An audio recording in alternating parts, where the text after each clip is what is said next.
A loaded SEC Week 5 is ahead. Bama at Georgia, LSU at Ole Miss, Auburn at Texas A&M. It is time to get the squad together. You're talking ball with the SEC squad. From Alabama to Tennessee, from Georgia to Oklahoma, from Auburn to Texas, it's the local experts of the Locked On Podcast Network bringing you scoops, breakdowns, and the most comprehensive preview of the upcoming SEC weekend. It's the SEC squad, and we have a seat for you. Hurt feelings and thin skin are prohibited. Squad up, you're part of the SEC squad. And what's up, everybody? Welcome into the SEC squad. Sit back, grab your favorite beverage, and join us as we get you ready for another week talking all things SEC. And by the way, this episode brought to you by Mazda. Like our players, we sweat every detail because when you make every move count, pulling off the unexpected is only beginning. Stay tuned later for highlights in this week's Moving the Game Forward. Mazda, move and be moved. Let's welcome in our panel this week. A little bit smaller panel. I get it. It's busy. Everybody's got stuff going on. We got Stephen Willis, Locked On Ole Miss. We got John Miller, Locked On Mizzou. We got Corey Burton, Locked On Vandy. I'm Chris Gordy, host of Locked On SEC. And gents, as we do every week, right out of the gates, give me a prediction for your team. All three of you guys have teams in action this week. So, Stephen, not exactly a score prediction, but give me a prediction for what you're thinking. Ole Miss, something from that game against LSU coming up. Both quarterbacks for Ole Miss will play against LSU this weekend. Austin Simmons was full go on practice on Tuesday. Might not be 100%, but I think he's going to be close enough to play a little bit. Yeah, I still wonder how much of that is mind games from Lane, maybe saying, we'll get him ready and we'll see what happens. John Miller, give us a prediction for the Mizzou team this week. Well, Ahmad Hardy's gotten off to a heck of a start already with 600 total rushing yards on the season. I think he gets another 100 this week against UMass, but maybe only like 12 carries or something like that. Need a little bit of load management for him and Jamal Roberts, honestly. Missouri got one of the best 1-2 running back combos, not just in the SEC, the whole country. Yeah, Ahmad Hardy has gone over 100 yards every week, so that's not a bad bet if you want to make that one. Corey Burton, give me a prediction for Vanderbilt. Well, I think they cover again against Utah State. I mean, that's they're rolling pretty well on offense. They're extremely well balanced. So Pavia and crew are going to get it done again this weekend against Utah State ahead of the big matchup with Alabama. Love it. We've got a couple late ads to our show here, so let's jump to John Williams with Oklahoma. Now Oklahoma's got the bye, so maybe just use this opportunity to talk about John Mateer having surgery. Well, yeah, that's the surprise of the week. I mean, come out of the big win over Auburn, and then a couple days later, John Mateer's having surgery. He's going to miss Kent State and possibly Texas. Man. I'm thankful the bye week came now because now you have a week and a half to get Michael Hawkins Jr. ready for Kent State. And if he has to start against Texas and Red River, then you've got 2.5 weeks to get him ready for that. My initial thought on that, John, real quick, is Hawkins didn't look great last year, but he was working with the same poor supporting cast that Jackson Arnold was. Better supporting cast this year, so maybe a better Michael Hawkins. Yeah, and an offensive coordinator that has a track record of developing good quarterback play, having good passing seasons with guys that maybe not everybody was super high on coming out of high school. Yeah, it's going to be fascinating to see, but that was a real curveball for the season this week here in that one. And, hey, Texas is, I believe our buddy Chris Marler said the other day, Texas – all their SEC games they've played, there's been just this weird thing that they faced a lot of backups somehow, some way since they've gotten in the SEC. SEC and the football gods both have been favoring Texas. Jimmy Stein, man, Bama's got a big one this week on the road at Georgia, but we'll get into breaking down the game. But give me a prediction for Bama this week, something you'd like to see. I think, for Alabama to win, Ty Simpson has to have a big game, and I think Ty's going to throw for a lot of yards. In a win or a loss, I would put the over-under on passing yards for Ty Simpson somewhere around 330, 340. I think Alabama's going to come into the game planning to throw it all around the yard, and I wouldn't be surprised if this game isn't high-scoring, similar to the Alabama-Georgia game last year. Yeah, if Joey Aguilar can throw for a ton of yards on that Georgia secondary, maybe Ty Simpson can do it. We will see. Another late addition to our show here, our buddy John Neighbors, Locked On Razorbacks. I don't even need to bring up last week, John. It was I bet on Arkansas, so I lost money. I was hurting just like you were, but you get Notre Definitely Dame. the same thing. You get Notre Dame this week, John. No rest for the weary. I'm talking to a lot of people who are picking Arkansas to win this one, but give me a thought on a prediction for Arkansas this week. Yeah, well, you're talking to a lot of stupid people, it sounds like. Because listen, Arkansas has once again lost another game in one possession. I don't understand why anybody would pick them to win any games at this point. They lost to an AAC team in Memphis, who may be good, might be, but it's just the morale's pretty low. And you guys ever always wonder why I'm in a bad mood on these squad shows? Again, I couldn't even make it to October. Before all this nonsense started happening. But hey, yeah, at least Notre Dame's coming to town, right? That's going to solve all the problems. It's going to be great. Well, at least they're struggling too. They're 1-2, so that if you're going to catch them, this might be the time to catch them. Yeah, that's true. That's true. Especially since the fact, they just played in the national championship game last year. It's kind of a different balance, a little bit of a different thing. If you're coming off of a championship appearance instead of just going to the frickin' Liberty Bowl like you did last year, yeah, it's a little bit different of a situation. What was the stat you threw out on the one possession games for Arkansas? Oh, I got to admit, I was actually wrong about that. I said they were 17-40 since 2012. They're actually 17-43 since 2012. So, but as I put it, if Arkansas just won half of the games they lost in those one possessions, they would have extra 2 wins per season. And imagine how much different that would be. But that's okay. It's fine. It's a program I love. Yeah, just to stick with Arkansas real quick, because hot seat has become a big conversation, and we all think Billy Napier at this point is dead man walking. It's a matter of if not or when, not if. But Sam Pittman, just curious, John, if he does win this one, that almost feels like one where it's like, all right, he's staying, or it's almost like if you want him gone, you almost he needs to lose this one, right? Yeah, I mean, I'll kind of be pissed if they win, to be honest, because it would not just because it's like I want the team to lose or anything. It just because it would go into the confusion of this entire thing, where it's not just like a cut and dry deal where you're getting ran off the field and you're getting embarrassed. You're getting worked over by a bunch of teams, and it's an easy decision. It's just like an easy. Oh yeah, you're getting your butt handed to you. That's why we got to fire you.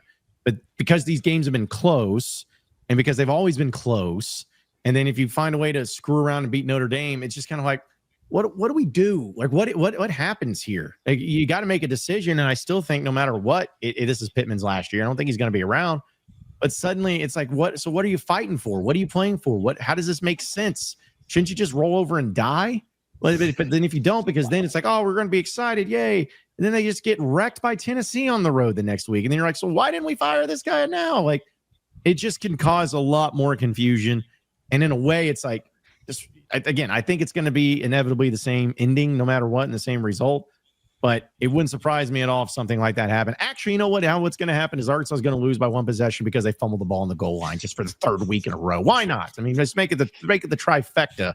Go ahead and bet on that, because that's what they love to do. They love to make it interesting. They love to give you some little bit of hope. But they also just love ripping it out of your soul. So you got to sit back and ponder, why in the world did my dad make me a Razorback fan growing up? Man, anybody got any thoughts on the coaches that potentially may not make it till the end of the year? I think we all are kind of agreement on Billy Napier, but I think we're on Stoops watch, right? Yeah. They play South Carolina this week. Yeah, definitely on Stoops watch for sure. But Billy's as good as gone. Already kind of wondering pondering who's going to be replacing him down in Florida, and some of the names are interesting, but. I think there's a low key you need to pay attention to South Carolina, and not that they're going to fire him. They're not going to fire him, but I think there's a chance he could end up at Virginia Tech. He wants to see. He seems like he wants to cry his way out of town. Did you guys see that quote where he was going, "Boy, Josiah Trotter, Missouri really paid him a lot of money in the transfer portal." Yeah, I could not believe that. I mean, the whininess of Shane Beamer is just consistent now. I really wanted to like the guy because I'll just say Frank Beamer has got to be 1,000 times more likable than his son. Let's put it that way. Yeah, he's the softest coach in college football, I think.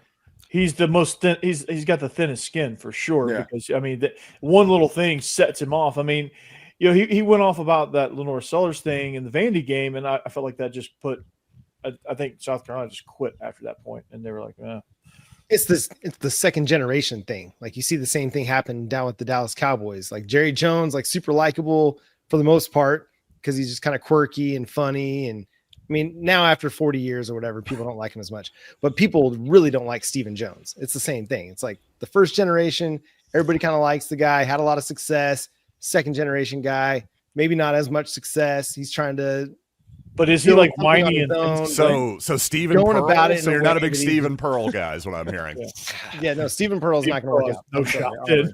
I hate to break it to you guys, but it's not Brian gonna work out for Schottenheimer, you. the head coach. He's I'm getting Pat Knight vibes. That's all. Yeah, Brian Schottenheimer is probably not going to work out quite like Marty Schottenheimer did. Now, Kyle Shanahan, okay, that one's worked out. Mike Shanahan was great. Kyle Shanahan's pretty great, but As somebody who interviewed Shane Beamer back in January, I thought he was delightful, and we like Shane Beamer on Locked on SEC. we love Shane Beamer and Norman. When we come back here, guys, we got a loaded SEC week slate in week 5 slate. When we return, we'll get into previewing some of those big ones coming up next year on the Squad Edition. More with the squad in just a second. But first, it is almost the weekend, guys, and it is time to look back and crown this week's MVP on Who Delivered, powered by DoorDash. Just like you can win every Saturday with DoorDash Streaks, saving more every time you order. These players delivered when it mattered most. Let's jump into it. For this week, we're going with Mizzou running back Ahmad Hardy. Delivered in a big way for Mizzou last week, and a nice conference win when the pressure was on. He came through with some nice runs. No hesitation, no delay. And if you've been watching week after week, it wasn't a fluke. He has been doing this every week, rushing for over 100 yards every week since he's been at Mizzou. And just like Ahmad Hardy delivers for the Mizzou Tigers, DoorDash delivers your Saturdays with DoorDash Streaks. You save every Saturday you order, you stack it up all season. You can save up to $250, including $100 in DoorDash credits. Order this Saturday. Keep the streak alive. Fuel your game day. Only with DoorDash. Terms apply. Promo period through 11/18. This episode also brought to you by our friends over at FanDuel. The NFL season is here. FanDuel, they're making sure you're ready for each and every kickoff with a can't-miss offer. Right now, new customers, if you've never used FanDuel before, you can bet just $5, and if your bet wins, you'll get $300 and bonus bets to use across their app. And you're going to love all the different things you can do on FanDuel, whether it's player props, building a same-game parlay, jumping in live action, whatever it is. It makes every game more exciting, whether you're watching your team, keep an eye on your fantasy lineup, whatever it is. It's quick, easy, and the best way to add a little bit more energy to your Sundays. So if you are ready to play, download the FanDuel app today now by visiting FanDuel.com to get started. I got all the college games up there as well. All the big SEC games are there each and every week. It is at FanDuel.com. Head to FanDuel.com right now to place your first $5 bet and take advantage of that great offer. SEC squad talking more ball. And guys, let's get into, let's start with the game of the week. It is number 17, Alabama at number 5, Georgia, 7:30 Eastern on ABC. Bama 2-1. The week 1 loss to Florida State where everybody buried them, but then they came back, looked much better the last 2 weeks. Ty Simpson looked great. Georgia they're 3-0, but man, that game at Knoxville a couple weeks ago was really hairy, and you could argue they should have lost it. But Jimmy, we'll start with you. Kind of give us your thoughts on this one. I think one thing that's really interesting about this matchup is just how similar both teams are in terms of, I would say they're sort of mirror images in many ways. Gunnar Stockton and Ty Simpson are very similar quarterbacks when you compare them in terms of size, arm talent, leg talent. If you ask Georgia fans who's the better quarterback, you're going to hear Gunnar Stockton. You ask Alabama fans, they're going to say Ty Simpson. Just, similar guys. Both programs right now have an issue with pass rush, and I think that's ultimately what's going to lead to a lot of points on Saturday, or more points than many are expecting. Neither Alabama nor Georgia has that dominant alpha pass rusher that they used to have in the past. That should allow both quarterbacks time to operate. Both have pretty good receiving cores. Zachariah Branch and Ryan Williams, big-time playmakers. Colby Young and Zay Horton, big-bodied receivers that can keep the chains moving. I think Jam Miller, back healthy for the first game this year, is going to make an impact in the Alabama run game. Him and Nate Frazier, I think, similar players. Both Alabama and Georgia questions on the offensive line.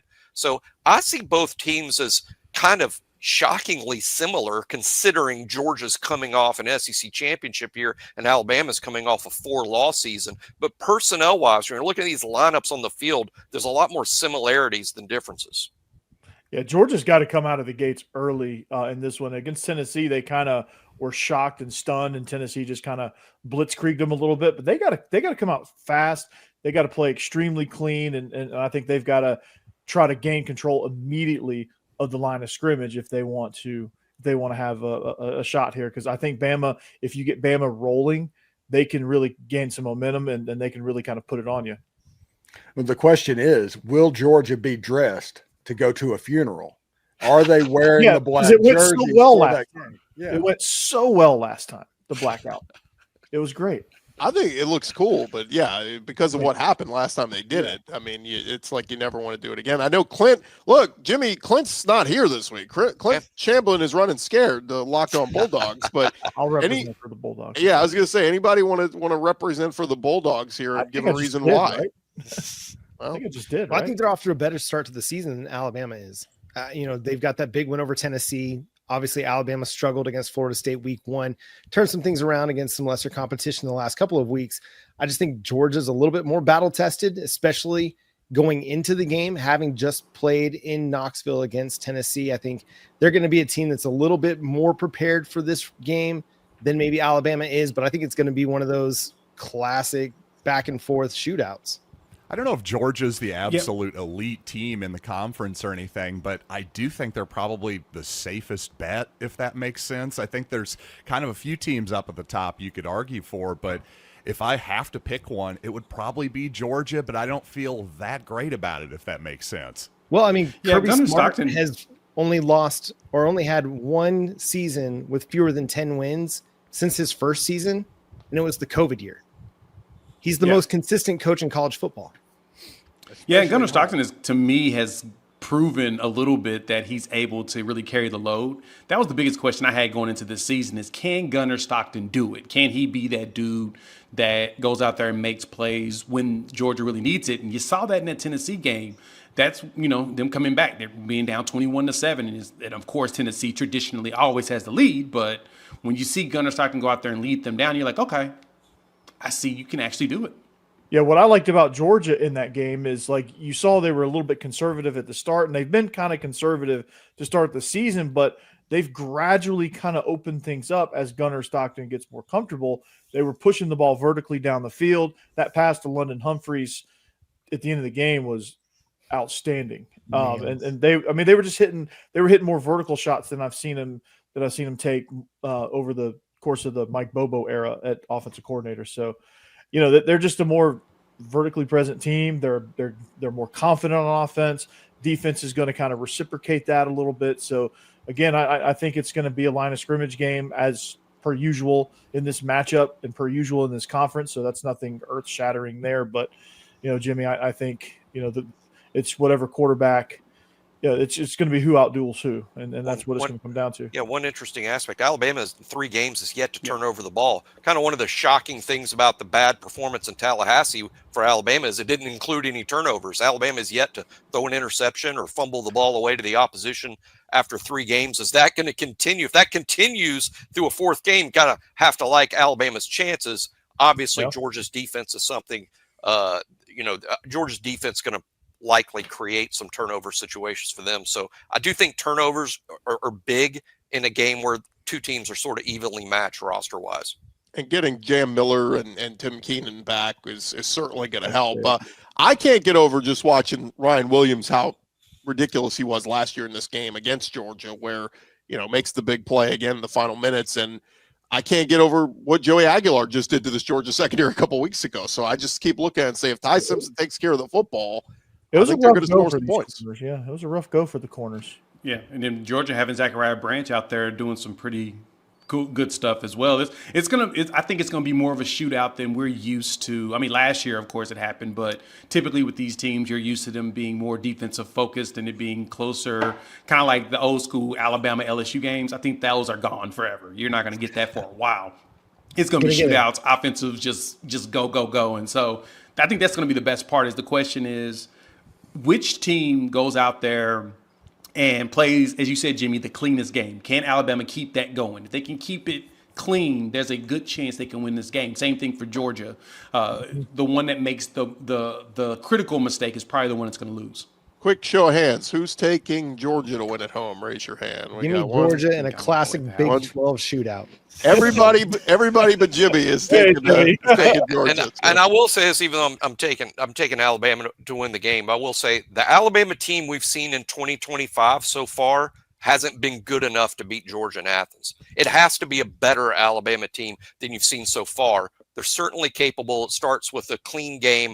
I think both teams are going to score in the 30s, and it's going to come down to who makes the big play in the fourth quarter. Last year it was Alabama. Real quick, just to get to another game here before we get to some other ones. How about 2:30 Central on ESPN? It is going to be 3-1 Auburn at number 9 Texas A&M. A&M with the big emotional road win at Notre Dame, then had the bye week.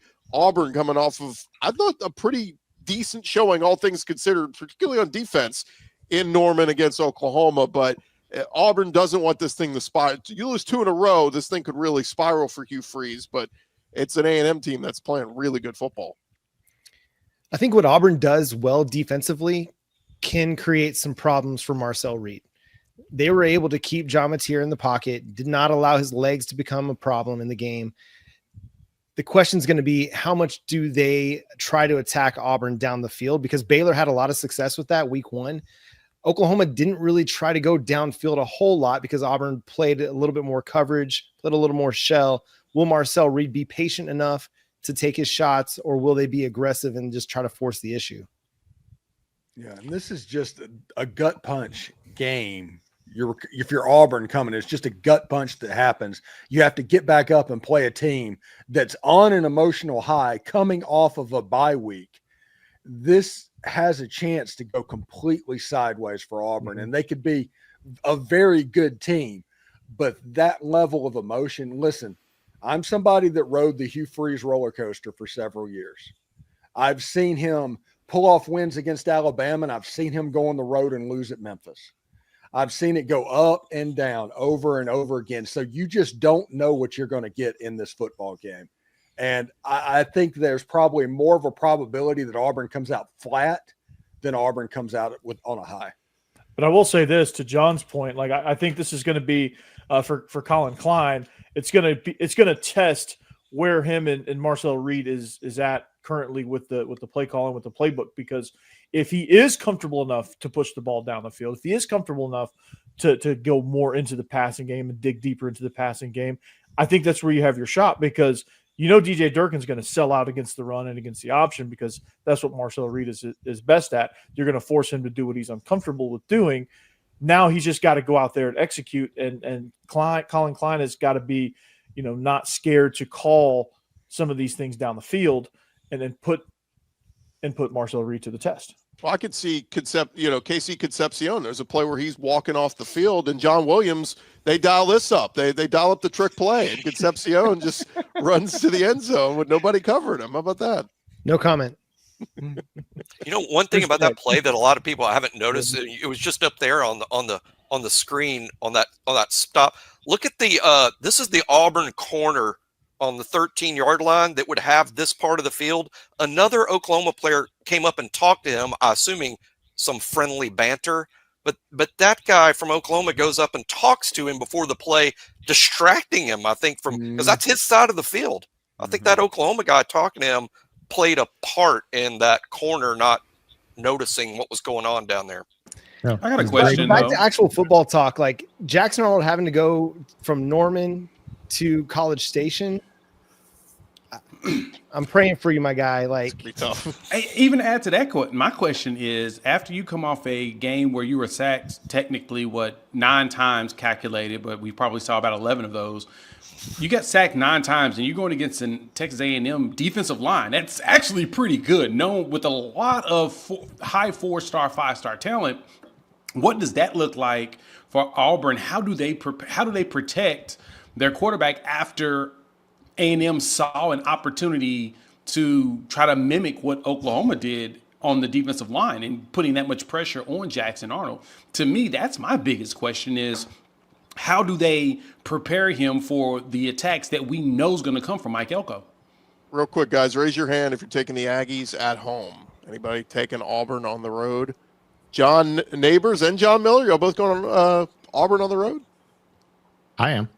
I'm kind of feeling Auburn a little more too, simply because it is the Hugh Freeze, up and down thing. This feels like I'm kind of feeling a little bit that way with Arkansas a little bit too. If they're the high variance Hogs, well, they got to vary the other way sometimes too. I think they're going to beat Notre Dame as well. I think it's going to be another weird week in the SEC. High variance Hugh. No, after spending 9 days, there you go. Hey, spending the last 9 days debating with Auburn Twitter, I'm done. I can't throw any love toward anybody at Auburn except for like a few social media accounts and our guy Zach Blackerby. That's about it. I'll say this: A&M's defense has been leaky. So if Auburn can score some points, It has. maybe they can hang around in this one. So Listen, A&M might have the best collection of running backs in the Southeastern Conference and one of the better offensive lines. I think that's the matchup to watch in this game. If Missouri didn't exist, you mean, on the They running also back comment? they also have a collection of. He said collection. They also have a I'm great standing by collection what I of tombstones for dead dogs outside the stadium as well. R.I.P. all the reveillees. All right, when we return here on I think John has a point. Squad Edition, who is Landry Kiffin rooting for this weekend? We'll talk about that next. Oh, God. Back to the squad in just a second, but first, this episode is brought to you by Mazda's Moving the Game Forward. For those who believe it's not just about playing the game, it's about redefining it. There are moments that do more than put points on the board. They move crowds, move culture, and keep moving the game forward. And this week's moment that moved the game forward, how about the Oklahoma defense just last week doing what they needed to do, getting after their former quarterback in Jackson Arnold and sacking him a team record 9 times, 9 sacks, tying a record in Sooner history. Pretty darn impressive from all those guys, from R. Mason Thomas to the rest of them. Oklahoma's guys brought it. And when you follow what moves you, the unexpected is only the beginning. Just like there's more to every highlight, there is more to a Mazda vehicle. Go check them out today, our friends at Mazda. It is Mazda, move and be moved. SEC squad, roll along here, and guys, our next big game of the weekend, it is LSU, number 4 LSU at number 13 Ole Miss, both teams undefeated. Something's got to give. Steven, start us off with this one, and what's going to happen with the quarterback at Ole Miss? Austin Simmons was full go at practice on Tuesday. That doesn't mean that he's going to start on Saturday. That doesn't even mean that he's going to play. That just means that this week he is taking part in practice, which he didn't do in the previous 2 weeks. Trinidad Chambliss, everybody has seen what he can do, and he is going to be the focus of absolutely everybody in this game. But I think this game, believe it or not, is going to come down to a simple fact. LSU's ability to run the football versus Ole Miss's ability to stop the run. If you can make Garrett Nussmeier a one-dimensional player, you can make LSU's offense look like, well, honestly, what it has looked like.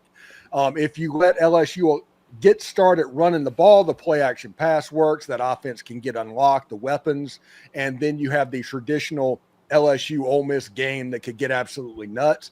Right now, I'm feeling Ole Miss winning a close one in this game, like 20-17. It's going to be tight in the fourth quarter. It's going to be very tight. LSU reminds me of what Ole Miss was in 2024, which means if it's tight in the fourth quarter, the pressure is going to start to get really thick.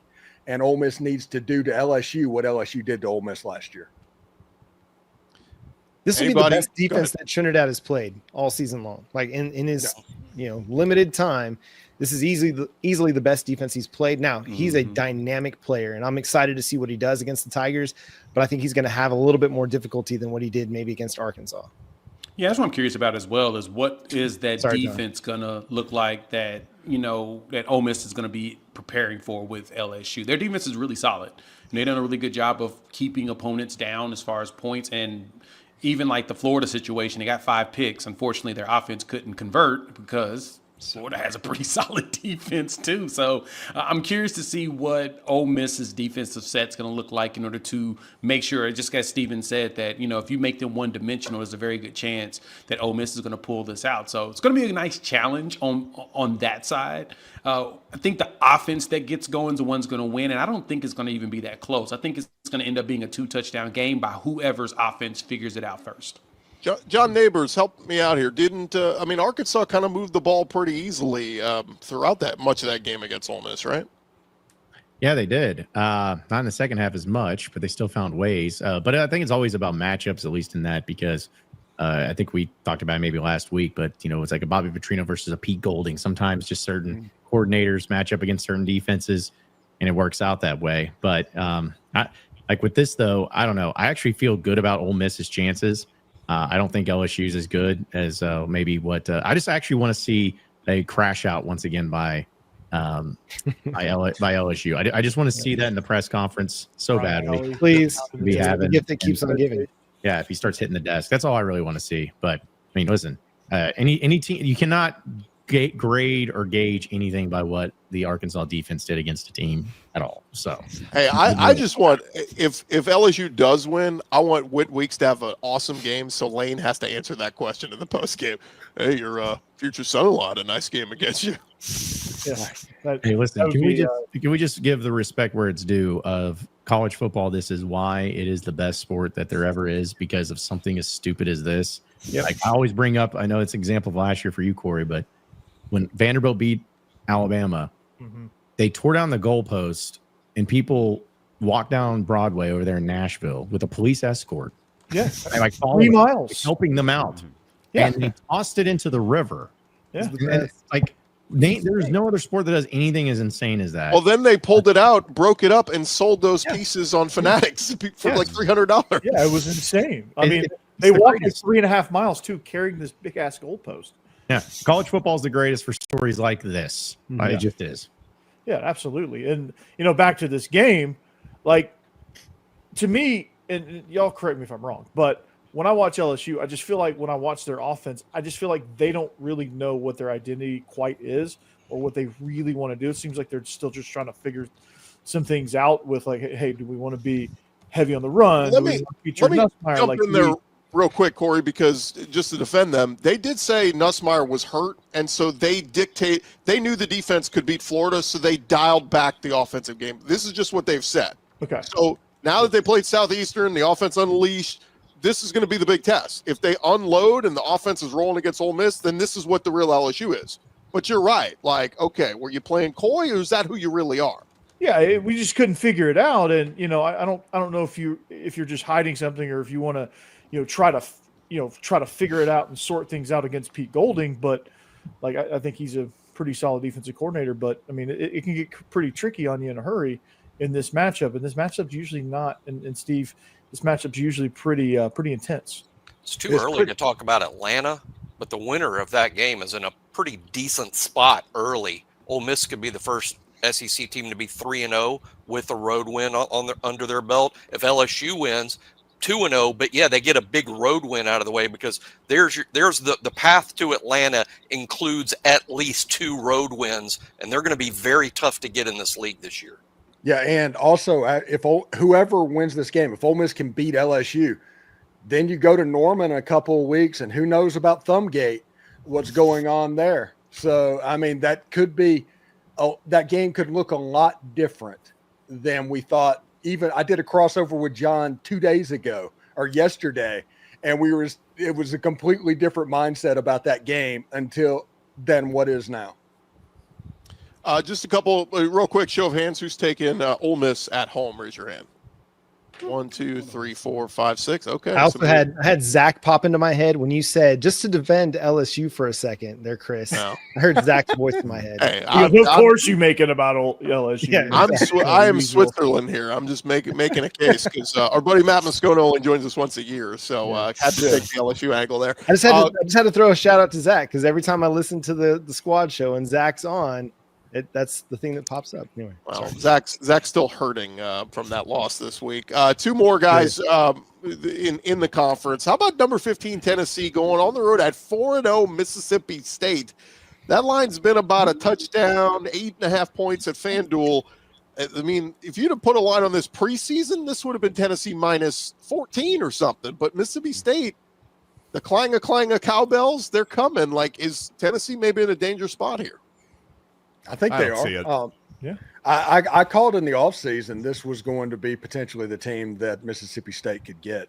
Last year, with a true freshman quarterback, they went into Neyland Stadium and put up over 20 points and moved the ball effectively. Now they're going to be 4-0, feeling good, all the confidence in the world, playing at home. They're going to have to work at tempo with those cowbells. And until you've been in that environment, your ears ring until Wednesday after hearing those cowbells. It is a mess. And if you are not locked in, Joey Aguilar, kind of new getting up to Tennessee, I'm telling you, they do not ring responsibly, as they like to say. They just ring. If they think it's working, they will ring some more and ring louder. And I think if Mississippi State can jump on Tennessee, that game could get weird in a hurry. Will the ringing drown out Rocky Top? Yes, it will. It'll drown out everything. It'll be like bumblebees all over the stadium. No, First big road test for Joey Aguilar. You know, he hasn't been on the road. He's been on a neutral site game, but he's going into a hostile SEC environment. That could make some things interesting. I don't think it'll be enough to thwart Tennessee's offense, but it could get them off to a slow start. No, Tennessee's going to win this one by 3 possessions. It's not even going to be close. I agree. I think Tennessee rolls here. Vegas I think Mississippi State is much better than everybody expected. I give them props for that. I also think that win, though, Arizona State quite a bit worse than I think people expected, too. I just believe in this Tennessee team. I think they roll here pretty easily. Yeah, I don't think Stark Vegas is going to be strong enough to keep Tennessee from taking this down. I'd say they're trying to will it to happen. They're trying to will an upset to happen. They honestly, no offense, John, but it sounds like the Arkansas people before they came down to Oxford. Yeah, Tennessee coming off that loss and in the manner in which they lost to Georgia, I think that's a mad Tennessee team going to Starkville, and they're going to take Mississippi State seriously because of their upset of Arizona State. So I think Tennessee's expecting a good team, and they're going to show up mad. I'm with John. I like Tennessee between 10 and 20 here. Oh, yeah, I think it's going to happen in the second half, too. I think it's going to be one of those tight games at first where you're thinking, oh, Mississippi State, and then Tennessee's going to pull away. All right. And my Egg Bowl moment, Mississippi State is commemorating an Independence Bowl uniform in this game. An Independence Bowl. I take it back. Who doesn't love Shreveport in December? Tennessee by a million. You do that. One more, guys, and this is like, I feel bad because nobody's going to be watching this one. We're all going to be watching Bama, Georgia, but Kentucky at South Carolina. Kentucky coming off a bye. They're making a quarterback change. They're going with Cutter Boley as their starter. South Carolina is hurting. They're coming off of 2 straight losses. Lenora Sellers gave it a valiant effort. They couldn't get it done, but this almost feels like one at home at South Carolina at night. They have to win this one. And they will win this one. Yeah. They have to, and they will. Yeah, I'm with John on that. With Missouri running for 4,000 yards and not giving up any rushing yards last week against South Carolina, I don't have any faith that they can beat Kentucky because they're going to line up with 2 pretty good running backs and just run the ball until you stop them. And if South Carolina can't do that, then Kentucky's going to win a 20-10 game that's going to be all manner of ugly. South Carolina loses this game, the wheels are off that bus. They'll have a lot of losses if they lose this one. Yeah, hello Blacksburg if that happens for sure. Yes. Yeah, he might be in Blacksburg next week. Yeah. That has potential if South Carolina doesn't take control of that game early and avoid turning that into a rock fight, which that's Mark Stoops' MO. But I'm with you guys, but I'm with John. I think they kind of try to get it together, right the ship. I mean, Lenora Sellers. I've got to think they right the ship here. I mean, Lenora Sellers is just too good of a player. I think he was pushing a little bit last week simply because, well, they couldn't run the ball against Missouri. He had to basically do it all, and at times he still was able to. That Missouri pass defense is a little shaky, but yeah, the run defense and the running game looks elite. Sounds South like Carolina's game is non-existent. Sounds like we're all picking South Carolina to beat Kentucky. Last one, guys.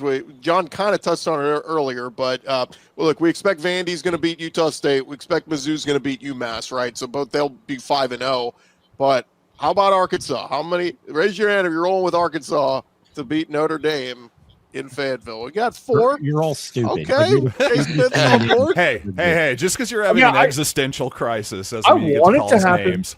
I'm having an existential life as I a can Raiders fan. feel Let us wheel this to Your life is let us wheel this depression one. from will an hour wheel and a this. half away. We're only like an hour and a half apart from each other, and I can feel the Arkansas energy over here in Tahlequah, Oklahoma. It's good energy. Is every fan base in the SEC rooting for Arkansas except No. Arkansas? Except Arkansas. Yeah. But I mean, I'm Texas- pulling for them. I just don't think Texas- they're going to pull it out.